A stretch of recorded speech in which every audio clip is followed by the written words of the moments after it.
A person who wants to start observing Shabbat and stop smoking on Shabbat, though he says, I can't, I'm not able to, I have to smoke.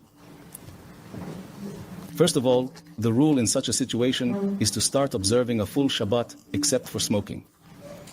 If his only difficulty is smoking, he should not drive, turn on lights or use his phone. Rather, he should start observing a full Shabbat except for smoking. Then he should gradually reduce smoking. Every Shabbat, a little less than what he is used to, until he eventually achieves full Shabbat observance. But if we would ask a person who says that he can't stop smoking, so you say that you can't stop on Shabbat because you smoke every day, though on Yom Kippur, would you ever smoke? Usually the response will be in total shock. Me? On Yom Kippur? God forbid. I don't smoke on Yom Kippur. The big question is, what's the difference between Yom Kippur and Shabbat? If you can't do it on Shabbat, why can you do it on Yom Kippur? But the answer is simple. The human brain operates according to the importance we attribute to a specific matter. On Yom Kippur, smoking is not even a topic that is up for discussion. When Yom Kippur begins, the brain is told that until tomorrow evening, no matter what, there's no cigarettes at all.